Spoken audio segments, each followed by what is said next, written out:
सज्जनों और देवियों, मन का विश्वास कमज़ोर न हो, दृढ़ हो। किस दिशा में? दृढ़ संकल्प वाला व्यक्ति जिस दिशा में चलता है उस दिशा में ठीक से चलता है, और ढिल्ल पुल्ल आदमी कहीं भी नहीं पहुंचता है। ऐसे दुर्बल मन के होते हैं कि सौदा लाना है, पत्नी कहती है अमुक अमुक सौदा लाना है, पति कहता ठीक है ले आएंगे। कई बार वो कहती है, तब 2 दिन के बाद सोचता है ले ही आए, तो उठता है, चलता है, फिर लौट आता, अच्छा दूसरे दिन ले आएंगे। ये अनिश्चय मनुष्य को विकसित नहीं होने देता है। दृढ़ संकल्प शक्ति होनी चाहिए। निर्णय लो और कदम उठाओ, काम करो। और ये सदैव ध्यान रखो कि गलत की तरफ कदम न हो। आपको ये शरीर आप ही के अपने कर्मों के फल में मिला है, हमें, आपको, सबको। और ये ऐसा सुंदर अवसर है कि इसमें हम साधना करके सारे दुखों से मुक्त हो सकते हैं। जीव का अभीष्ट यही है, प्रिय यही है कि हमें दुख न हो। सब कुछ हम किस लिए चाहते हैं? पत्नी को क्यों चाहते हैं? पत्नी के लिए पत्नी को कोई नहीं चाहता है, अपने सुख के लिए चाहते हैं। और पति को पति के लिए पत्नी भी नहीं चाहती है, वो भी अपने सुख के लिए चाहती है। पुत्र के लिए पुत्र को कोई नहीं चाहता है, पुत्र को अपने सुख के लिए माता पिता चाहते हैं। सबको सब के लिए क्यों चाहते हैं? भगवान को आप क्यों चाहते हैं? अपने सुख के लिए। पता लग जाए कि भगवान दुख देता है तो भगवान का नाम लेना बंद कर दोगे। कोई किसी को नहीं चाहता है, सब अपना सुख चाहते हैं। और वो सुख पवित्र मन का होता है। चीजों का सुख आता है और चला जाता है और दुख पैदा करता है। माया का सुख क्षणिक है और परिणाम में दुख है। और चित्त की पवित्रता का सुख निरंतर है, स्थिर है। व्यवहार प्रबल है। अध्यात्म की बात हम सुनते हैं, जैसे खाना पानी जरूरी है, भूख लगी, भोजन चाहिए, कपड़े चाहिए, मकान चाहिए, दवाई चाहिए, वाहन चाहिए, और बहुत सारी चीज़ें हम देखते हैं तो उसकी भी साध होती है, वो भी चाहिए। तो ये सब प्रबल हैं। और अपने मन का अहंकार, ये अनादि अभ्यस्त है।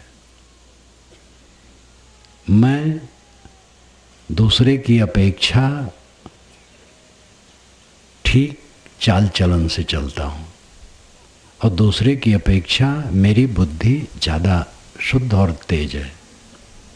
ये अहंकार सबके मन में है। मेरी बुद्धि ठीक है और मेरा आचरण ऊंचा है। ये दूसरे लोग मेरी बुद्धि के सामने क्या है? मेरी बुद्धि सबसे आगे है, और दूसरे लोग सब गंदे हैं, मैं अच्छे आचरण से चलता हूँ। ये दोनों प्रकार का अहंकार सबके मन में सब समय है। दुनिया की वस्तुओं की आवश्यकता, कुछ गुजर बसर की खास चीज़ों की आवश्यकता, और कुछ साध में देख सुन करके आवश्यकता, ये सब प्रबल हो जाती है।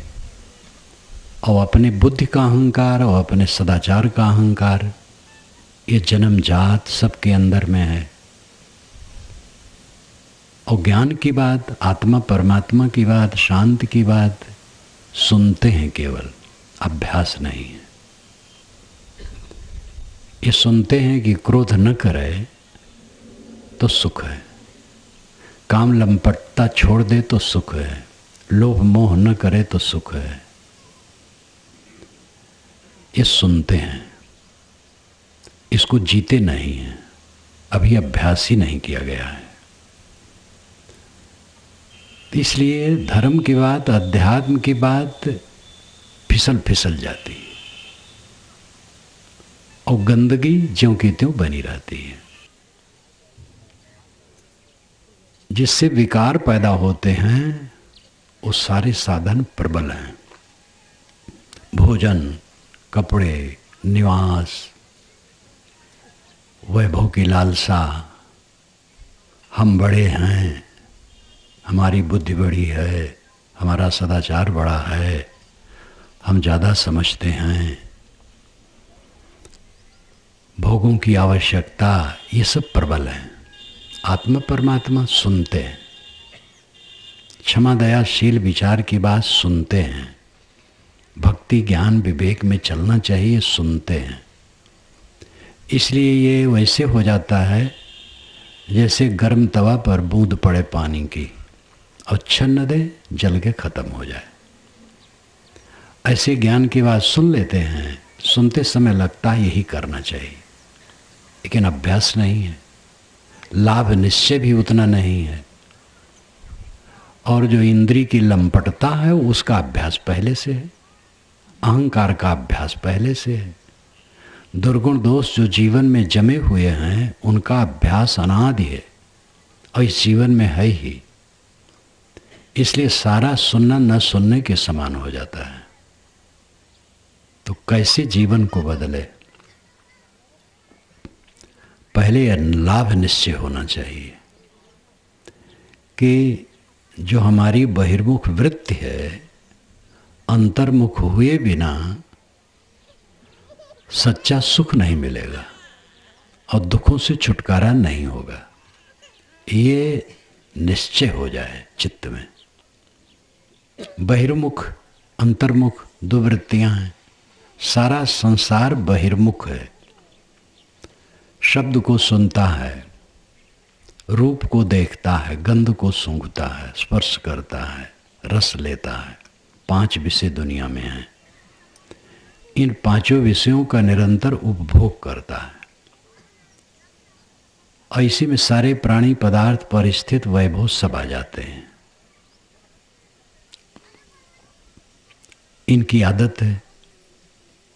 भोगों से ठोकर मिलता है, इस समय समय से पता चलता है, लेकिन वो ठोकर से वैराग नहीं होता है, भक्ति नहीं होती है, खींच होती है, चिंता होती है, दुख होता है, संभलते नहीं हैं।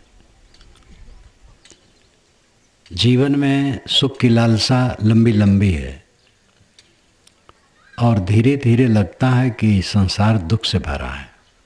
जवानी में सुख ही सुख लगता है चारों तरफ, कि सुख ही की बही आ रही, और आज नहीं तो कल मिलेगा। दिन बीतते हैं और लगता है कि जो सुख मैं चाहता था नहीं मिला। अधेड़ अवस्था तक पहुँचते पहुँचते काफ़ी निराशा होने लगती है कि जिस सुख की लालसा थी वो मिला नहीं। और जब आदमी 50 से ऊपर 60-70 का हो जाता है, तब तो हारे हुए जुआरी की तरह बैठ जाता है। जैसे जुआरी जुआ हार गया हो तो उसको बड़ा धक्का लगता है। जैसे 2 आदमी में मुकदमा चलता हो और एक पक्ष का आदमी मुकदमा हार गया हो तो किसी को मुंह दिखाने लायक अपने को समझता है मैं नहीं हूँ। ऐसे 60-70 वर्ष तक पहुँचते पहुँचते आदमी दुनिया से थक जाता है और देखता है जिस सुख की लालसा मुझे थी वो सब दुख के रूप में बदल गया। लेकिन इतने दिनों के उसके संस्कार, अहंकार, क्रोध, काम, लोभ, मोह, लालच, ये सब बहुत दृढ़ हो जाते हैं और जान करके भी उसको छोड़ नहीं पाता है। दया, क्षमा, शील, संतोष, धीरज, विवेक, सुखकर समझते हुए उस पर चल नहीं पाता है। आदत खराब है, अब नई आदत बनाना इस बुढ़ापे में बड़ा मुश्किल है। लोग कहते हैं कि भजन बुढ़ापे में करना चाहिए।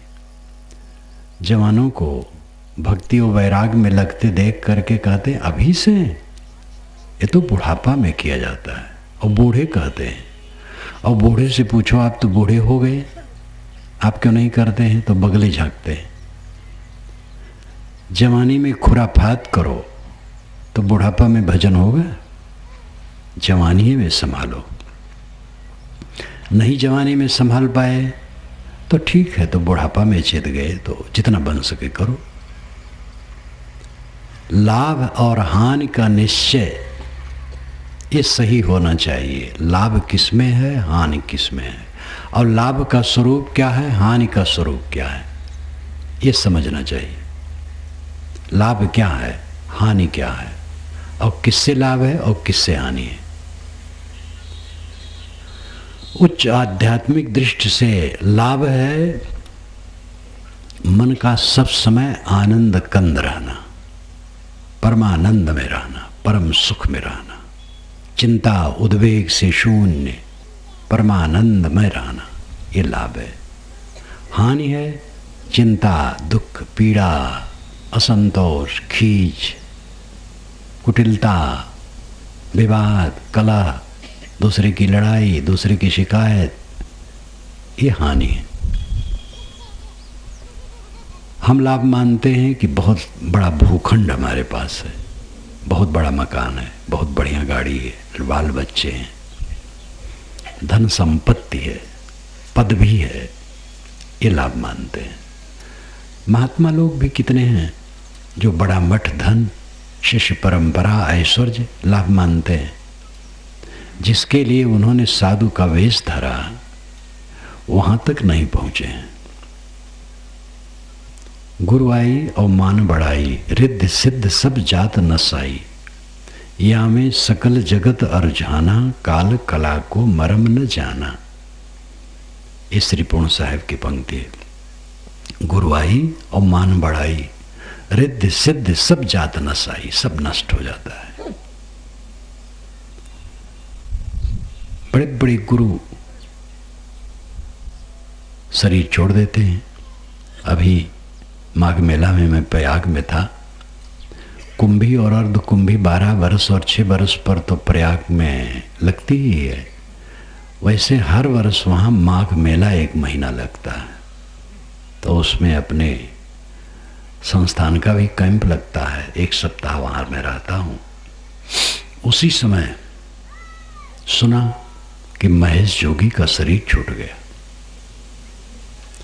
विदेश में थे, विदेश में ज़्यादा रहते थे, लाखों शिष्य, पूरे भूमंडल पर उनका भक्त समाज। उनकी लाश वहाँ से प्रयाग लाई गई।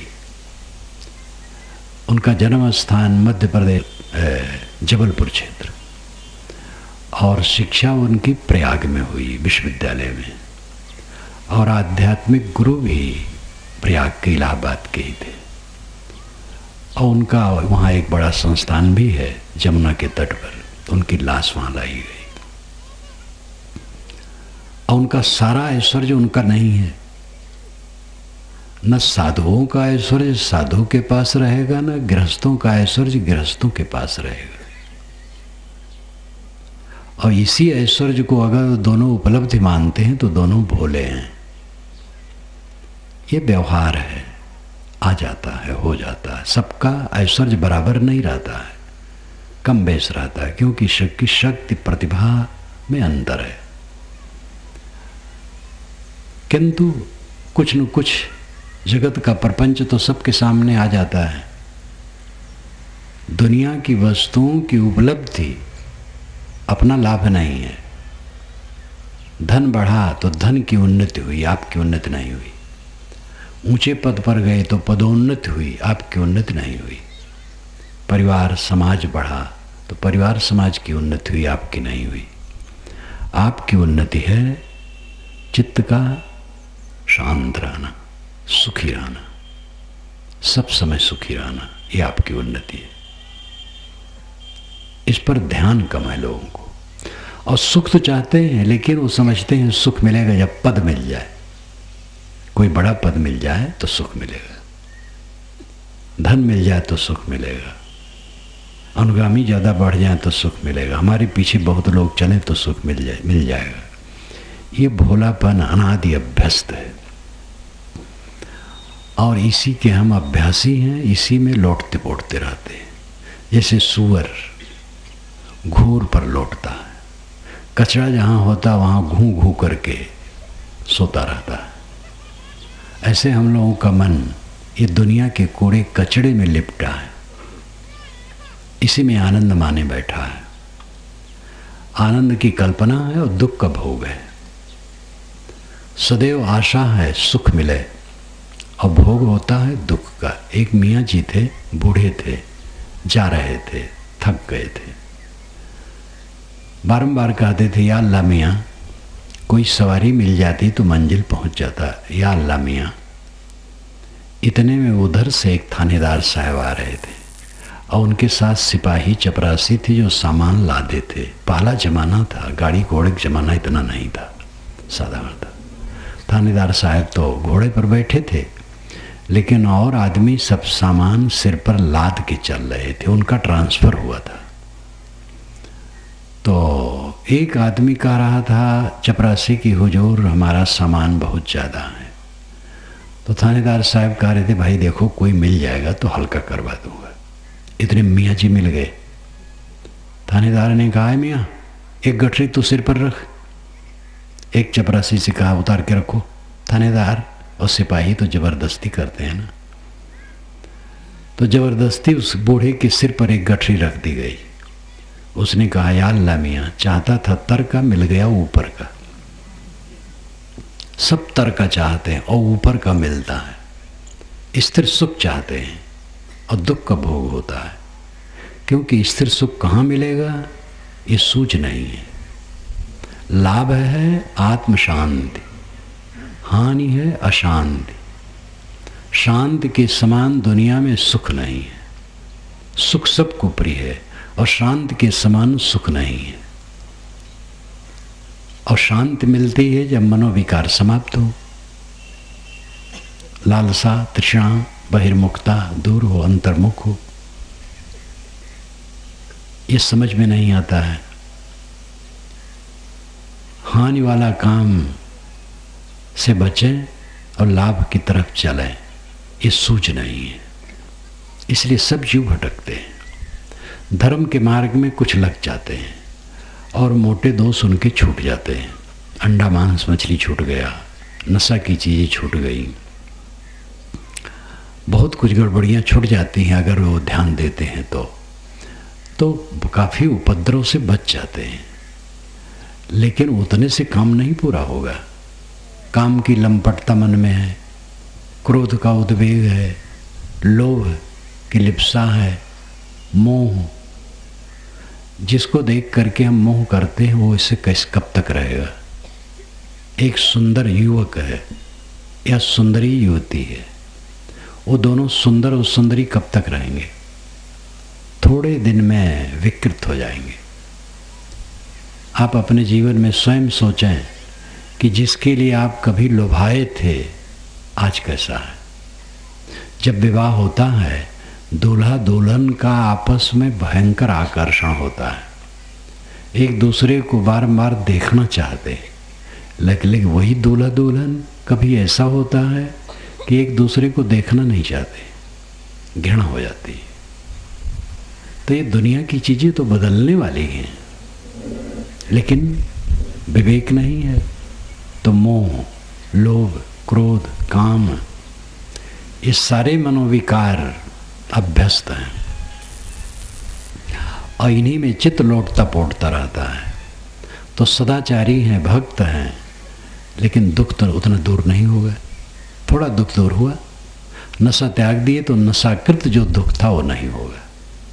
अंडा मांस मछली छोड़ दिया, भक्ष तामसी भोजन छोड़ दिए तो अच्छा हुआ, सदाचार में लग गए। विवाद नहीं करते हैं, कलह नहीं करते हैं, बचा के चलते हैं तो बाहरी उपद्रव नहीं आएगा, लेकिन भीतर का उपद्रव तो बना है। साधना में लगो, लाभ सुख है, सुख की प्राप्ति, अखंड सुख की प्राप्ति जीवन का लाभ है। अब अखंड सुख की प्राप्ति शांति में होती है, जब चित्त शांत होता है। चित्त शांत होता है जब जीवन की सारी प्रक्रिया सुव्यवस्थित होती है। कोई अनर्गल खा पी करके साधनक काम नहीं कर सकता है। अंडा मांस मछली और नशा त्याग दिए, भोजन करते हैं, लेकिन भोजन में अधिक रजोगुणी, अधिक तलख, अधिक मिर्च मसाले, अधिक गरिष्ठ बराबर खाने की चेष्टा, तो शरीर ही ठीक नहीं रहेगा, मन क्या ठीक होगा। सात्विक भोजन करो, सादा भोजन। अन्न पानी योग, अन्न पानी में पकाओ, वो भोजन हितकारी है। रोटी पानी में पकती है, पानी आटा में डाल के सान के सेक लिया जाता है तो पानी ही से पका। आग में तो पकाने हैं। भात पानी में पकता है, दाल पानी में पकती है, सब्जी भी पानी में पकती है। कुछ सब्जियों में पानी इतना होता है कि पानी नहीं डालना पड़ता है। तो इस प्रकार पानी से पका हुआ भोजन सुपाच्य होता है। ज़्यादा तेल, ज़्यादा घी, ज़्यादा मसाले डालोगे तो नुकसान करेगा, शरीर ही नुकसान करेगा, मन का तो करेगा ही। खान पान में संयम रखो, लगने पर खाओ, और ऐसा खाओ कि समय से कड़ी भूख लगे। सुबह जलपान ऐसा करो कि दोपहर को कड़ी भूख लगे, और दोपहर को ऐसा खाओ कि शाम को भी कड़ी भूख लगे। कड़ी भूख लगने पर खाओ, और खाते समय कुछ कम खाओ, 2-4 ग्रास कम खाओ, ज्यादा नहीं, 2-4 ग्रास। जो 2-4 ग्रास कम क्या ऊपर लोग खा लेते हैं, और कितने लोग तो ऐसा खा लेते हैं कि खा करके कूदते हैं, लेट नहीं पाते, बैठ नहीं पाते। लेट जब नहीं पाते तो बैठ कैसे पाए। तो ऐसे लोग क्या शरीर से सुखी नहीं रहेंगे, साधना क्या करेंगे। सदैव कप खाओ, शुद्ध सुपाच्य और सात्विक और संतुलित भोजन करो। जो विवाद करेगा साधना नहीं कर सकता। तनिक तनिक बात को लेकर विवाद, बड़ी बात को लेकर के भी साधक विवाद नहीं करता है, समझौता करता है। विवाद कहीं बाहर नहीं होता, अपने में होता है। जहां आपका घनिष्ठ संबंध है, विवाद का स्तर वही है। जहां हल्का संबंध है वहां हल्का है, जहां संबंध ही नहीं विवाद कुछ नहीं। विवाद समझदारी नहीं है, विमत ठीक है। विमत होता है, विमत भिन्न मत। एक किसान है, पुत्र से कहता है कि कल पूरब वाला खेत जो धान है काटा जाए। लड़का कहता नहीं पिताजी, उत्तर वाला काट लिया। तो विमत हुआ, भिन्न मत हुआ, लेकिन इसको लेकर के लड़ जाना ये मूर्खता है। विचार कर लो और दोनों समझ लो, और समझ करके एक खेत काटो। अब पिता पूरब गया और पुत्र उत्तर गया, तो ऐसा घर कहीं चलेगा। कहते हैं कि एक पक्षी फंसाने वाला जाल डाला, 2 पक्षी उसमें फंस गए, लेकिन पक्षी बलवान थे, लेकिन उड़ गए, जाल को भी लेके उड़ गए। तो फंसाने वाला दौड़ा, तो जाल आकाश में ले उड़े जा रहे हैं, और ये जमीन पर दौड़ रहा है। तो किसी ने कहा कि तुम कैसे पागल हो, वो पक्षी आकाश में उड़े जा रहे हैं, आप जमीन में दौड़ रहे हो, उनको पाओगे? उसने कहा कि ये जब तक दोनों एक मत से हैं तब तक जाल को लेके उड़ रहे हैं।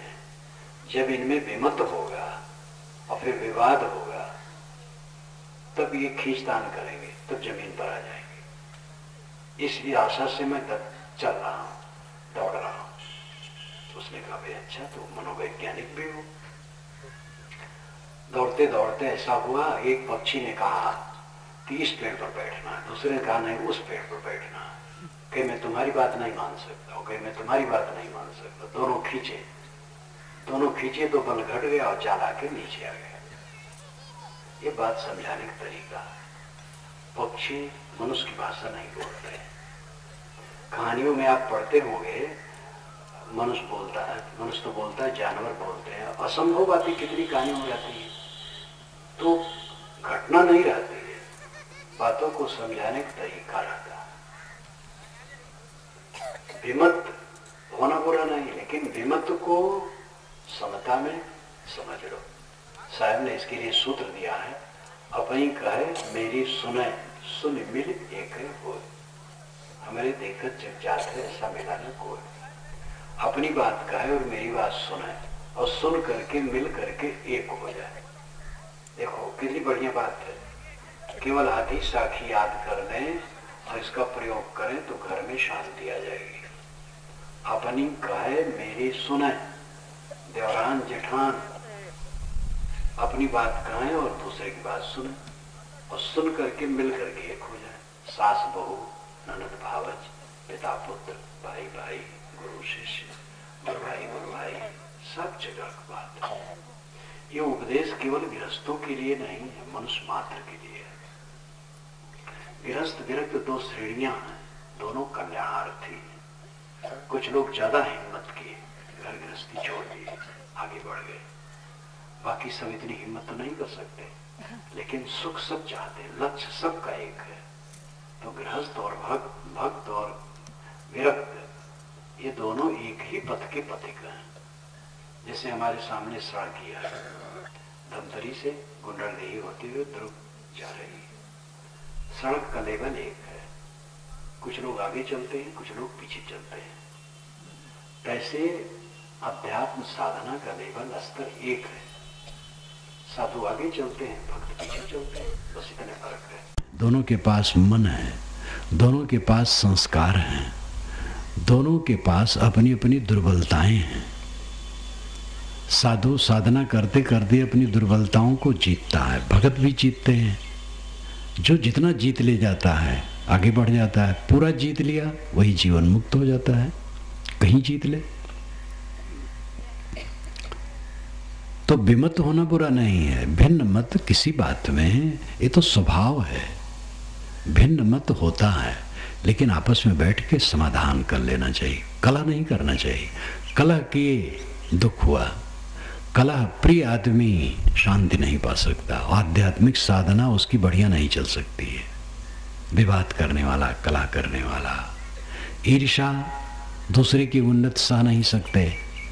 भाई किसी बात में योग्य है, हमें सहन नहीं है। छोटा भाई है लेकिन योग्य है, और हम बड़े हैं, हमें अहंकार है कि हम बड़े हैं, उसकी ईर्ष्या करते हैं। या बड़े हैं, छोटा है, वो ईर्ष्या करता है। ईर्ष्या तो किसी से कहीं भी हो सकता है। गुरु शिष्य की ईर्ष्या कर सकता है। गुरु में विवेक नहीं है, केवल मर्यादा का गुरु है, गुरुपद की स्थिति नहीं है। वैसे गुरु ईर्ष्या क्या करेगा, गुरुपद तो कल्याण पद है, लेकिन गुरु है, विस्तारी गुरु है, उपदेश करता है, शिष्य बनाता है, सदाचारी भी है, लेकिन मन को पूरा जीते नहीं है, तो शिष्य की भी ईर्ष्या कर सकता है। शिष्य तो बाल हृदय होकर के गुरु की शरण में रहना चाहिए, उसको ईर्ष्यक बातें नहीं। लेकिन अविवेकी है शिष्य, तो गुरु की ईर्ष्या कर सकता है, कहीं भी हो सकता है। सच्ची समझ संशय रहित पारख निजे दुर्गुण रहे। श्री विशाल साहब ने भवयान में कहा है, जड़ चेतन निर्णय प्रसंग में, समझ सच्ची है और संशय रहित बोध है आत्मा का, और अपने लिए पूरी परख दृष्टि है, लेकिन दुर्गुण रहता है। क्योंकि समझ तो हो जाती है थोड़ा अभ्यास से, और दुर्गुण अनादि अभ्यस्त हैं, उनको काटते काटते वे कटते हैं, एक लागे नहीं कटते हैं। जान लेने पर कि क्रोध नरक है, क्रोध खत्म नहीं हो जाता है। जितना क्षण जाने रहेंगे क्रोध नरक है, तो क्रोध दूर रहेगा। भूल गए, बस क्रोध सिर पर सवार हो गया। अभी रोज अभ्यास करते करते तब वो टूटता है। प्रातः काल उठें और 5 मिनट तक संकल्प लें कि आज पूरा दिन हम क्रोध नहीं आने देंगे, और जब जब क्रोध आए तब तब सावधानी से उसको दूर करें और ऐसे रोज अभ्यास करें। फिर रात में सोने की पूर्व पूरा अपने दिन भर को देखें कि कब कब क्रोध आया, नहीं आया तो खुशी, आया तो ग्लानि, फिर क्रोध नहीं आने दूंगा। जगने के बाद 5 मिनट, सोने के पहले 5 मिनट क्रोध को दूर करने के लिए संकल्प लें। देखेंगे 1 महीना में चित्त में कितना फर्क पड़ जाएगा। ऐसा काम लोग नहीं करते हैं। प्रवचन में सुन लिए, उठे और झाड़ दिए कपड़ा और वहीं वो विचार भी झाड़ दिए और चल दिए। कुछ ग्रंथ लोग पढ़ते हैं, पढ़े तो कुछ लगता है कि ऐसा करना चाहिए, फिर नहीं करते हैं। जब अभ्यास में लगोगे तब जीवन में परिवर्तन आएगा। जानने मात्र से परिवर्तन में नहीं आएगा। ज्ञान विवेक की बातें जब हम सुनते और कहते हैं उस समय मोक्ष ही रहता है। ये कहा जाता है गुरु उपदेश करता है और शिष्य सुनता है तो शिष्य का मोक्ष हो जाता है। तो ये कहना भी एक सीमा के अंदर सही है। मुझे इस पर अपने जीवन की घटना याद आती है।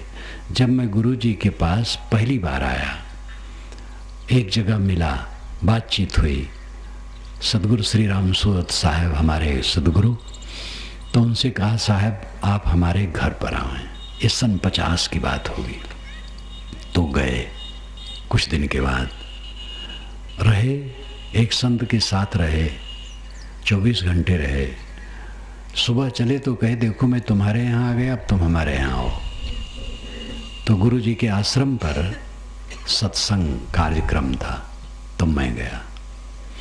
तो गया तो गुरु जी के पास बैठ गया और गुरु जी बताने लगे और मैं चुप बैठा सुन रहा था। इतना ऐसा हो गया कि जैसे मैं विदे हो गया हूँ। सारी संज्ञाएं बाहर की, शांत और चुप एकदम तदाकार।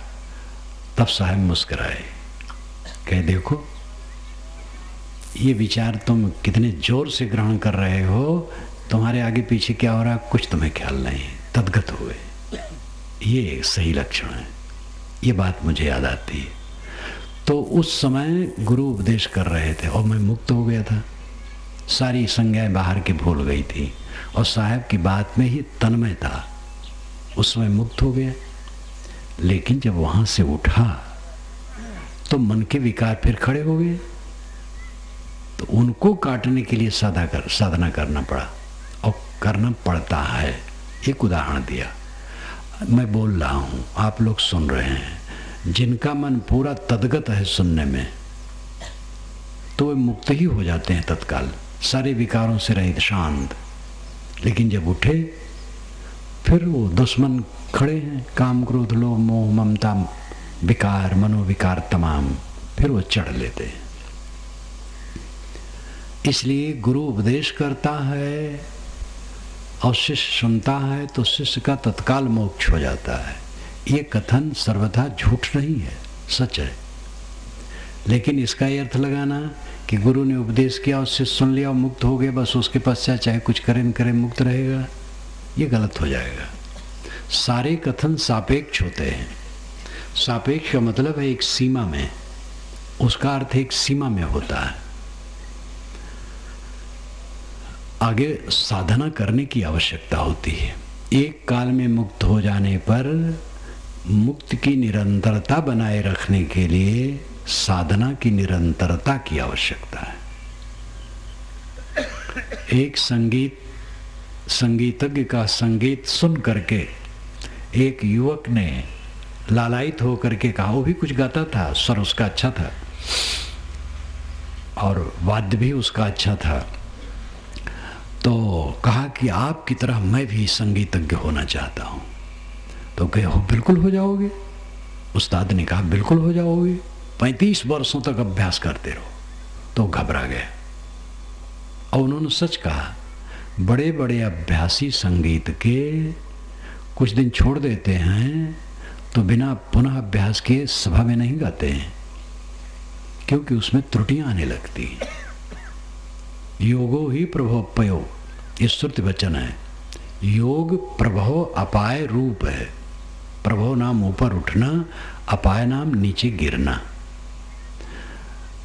प्रवचन के द्वारा आप अच्छे अच्छे विचार लगातार कुछ दिन तक सुने और ज्ञान के ग्रंथ भी पढ़े, अकेले में बैठ करके विचार और चिंतन किए और ध्यान किए, और ऐसा 10-15 दिन चलता रहा तो आपके चित्त में बड़ी सफाई हो जाएगी। लेकिन फिर सत्संग नहीं मिला, स्वाध्याय भी नहीं किए, ध्यान चिंतन भी नहीं किए, फिर मैल आ जाएगा। इसलिए इसको निरंतर करना है। और ये कोई 1-2 दिन की बात नहीं, और इसमें नुकसान नहीं, लाभे लाभ है।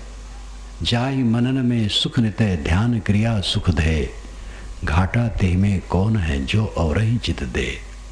साधना की बात को सुनने में, मनन करने में और उसकी साधना करने में निरंतर सुख ही है।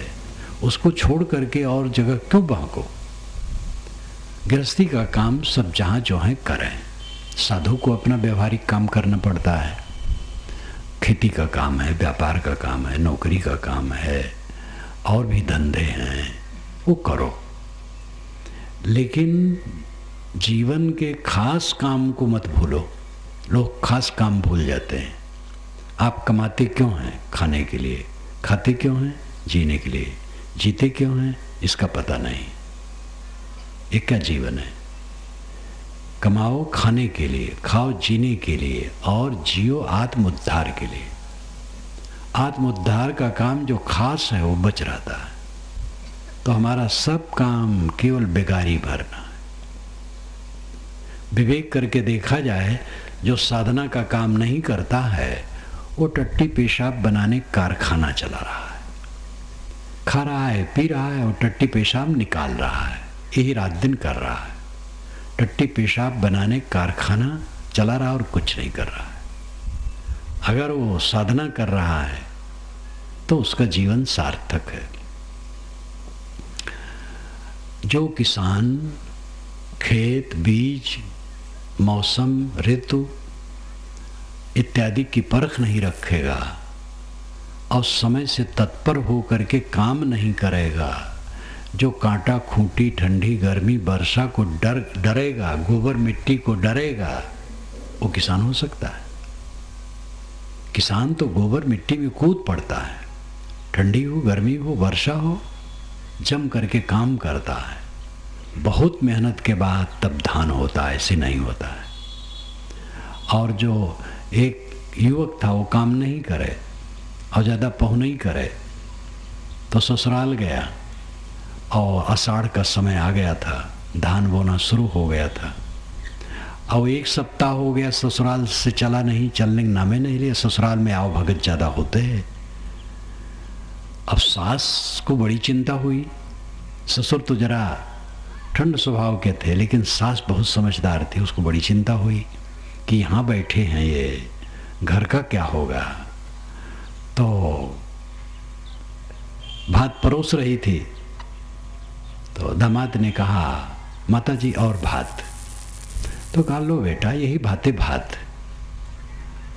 तो उसको चोट लगी दामाद को। यही भाते भात, यानी भात दे रही हूँ, खा लो। आषाढ़ की बुआई में तो घर जा नहीं रहे हो, आगे तो भात मिलेगा नहीं। तो जो तत्पर नहीं होगा काम में, उसकी उन्नति हो सकती है। जिस काम में लगो उसके संबंध में ज्ञान होना चाहिए, और ज्ञान के साथ कर्म होना चाहिए, और उसके साथ उपासना भी होनी चाहिए। कर्म, उपासना, ज्ञान कल्याण के लिए तीनों उपयोगी हैं। कर्म उपासना ज्ञान वाले भी एक दूसरे से लड़ते हैं। कर्मकांडी ज्ञानी को गाली देते हैं, ज्ञानी कर्मकांडी को, भक्त दोनों को, और दोनों भक्त को। लेकिन ये बेसमझी की बात है।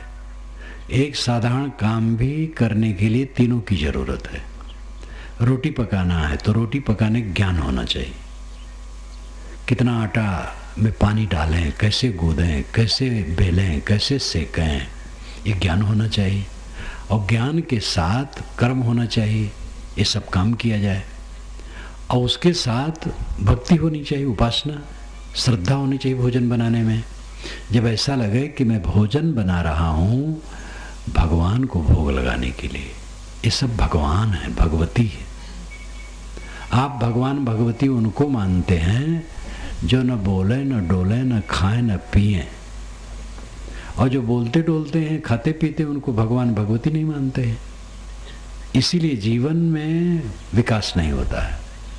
ये सब भगवान भगवती हैं। माताएं भोजन बनाएं तो समझें कि हम भगवान भगवती को भोजन खिलाने के लिए बना रही हैं। तो ये उपासना, श्रद्धा, कर्म, ज्ञान, उपासना तीनों कल्याण के मार्ग में नहीं, व्यवहार में भी जरूरी है। हर जगह तत्संबंधी ज्ञान रखो, परिश्रमी बनो, तब उन्नति होगी। आध्यात्मिक विषय में ज्ञान रखो। आप किस में बंधे हो, किस कैसे छूटना है और छूट के क्या पाना है। अब आप हैं कौन? आप चेतन आत्मा हैं, अमर आत्मा हैं, देह से अतीत है। आप देह नहीं है, मन नहीं है, प्राण नहीं है। प्राण हवा का अंश है, मन संकल्प विकल्प है, देह हाड़ मांस का ढांचा है, ये सब जड़ हैं। आप चेतन आत्मा हैं, अमर आत्मा हैं। हम आप बंधे हैं दुनिया के मोह में, माया के मोह में। अहम और इदम दो तत्व है। अहम मैं, इदम यह। मैं आत्मा, यह जगत, जगत माया है, आवे जाए सो माया। तो उपलब्ध वस्तुओं के मोह में हम बंधे हैं और काम यही करना है, इसका मोह छोड़ देना है। इसका मोह छूट गया तो स्वयं से शिव स्वरूप, कल्याण स्वरूप है, पाना कुछ नहीं है। परमात्मा आपका आत्मा है। परमात्मा पाया नहीं जाता है क्योंकि परमात्मा खोया नहीं है। जो चीज़ खोई हो वो मिलती है, और जो खोई ना हो उसको मिलने की क्या बात है। विस्मरण है, स्मरण में आना है। ख्याल भूल गया, समझ नहीं है। समझ हो जाए। जिस परमात्मा को हम पाना चाहते हैं वो हमारा आत्मा है। कस्तूरी कुंडल बसे मृग ढूढ़े बनवाए, तैसे घट घट राम है, दुनिया जानत नाय। इस साहिब की साखी जगत प्रसिद्ध है। मृग की नाभ में कस्तूरी बसती है, सुगंधी उसको वहीं से आती है, लेकिन वो बन बन में खोजता है कि सुगंधी कहाँ से आ रही है। जान जाए तो भटकना बंद, सुगंधी आ ही रही है।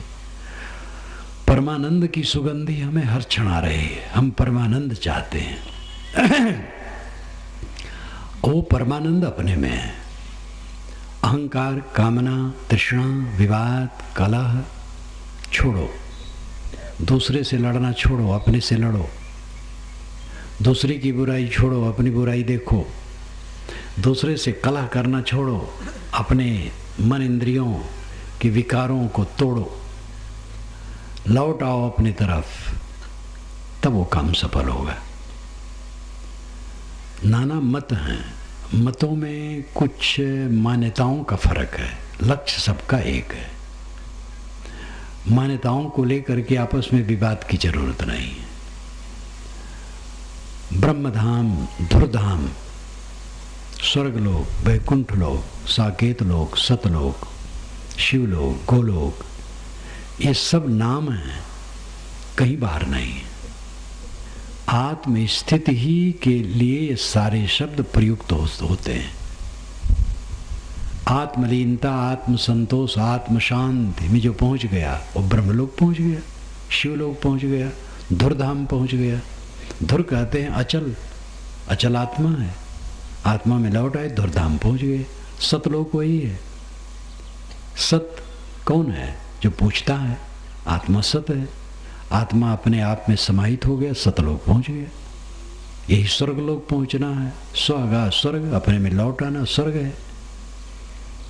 इसलिए इन सब तत्वों को समझने की जो भटकाव ना हो, नहीं तो भगवान को खोजने के लिए बद्रीनाथ चले जाओ। बद्रीनाथ घूमो, ये बुरा नहीं है, लेकिन वहाँ भगवान नहीं मिलेगा। अयोध्या में भी नहीं मिलेगा।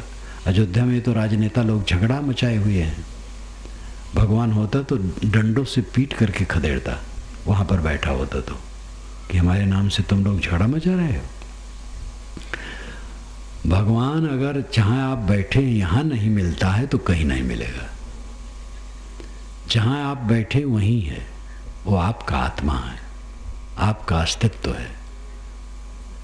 इन बातों को पहले समझें और समझ करके अपने मन को दुनियादारी आसक्ति से छुड़ाने का काम करें। दुनिया का काम करना पड़ेगा, अनासक्त होकर के करें। जैसे बालक केरी धाय जो आपन जानत ना आए। धनी घरानों में बच्चों को पालने के लिए, शिशुओं को पालने के लिए दाइयाँ आती हैं, नौकरानियाँ। वे बच्चों का प्यार करती हैं, सेवा करती हैं, उपटन करती हैं, दूध पिलाती हैं, सब करती हैं, लेकिन अपना नहीं मानती, मोह नहीं करती हैं। नौकरी छोड़ करके जाने लगती, कोई तकलीफ नहीं। ऐसे हम सबको जीना चाहिए। जो हमें मिला है इसके छूटने में देरी नहीं है। माता छूटेगी, पुत्र छूटेगा, पति पत्नी, भाई, गुरु, शिष्य, किसी का संबंध स्थिर नहीं है। पानी की बुलबुले की तरह सब शरीर मृग मरीचिका की तरह,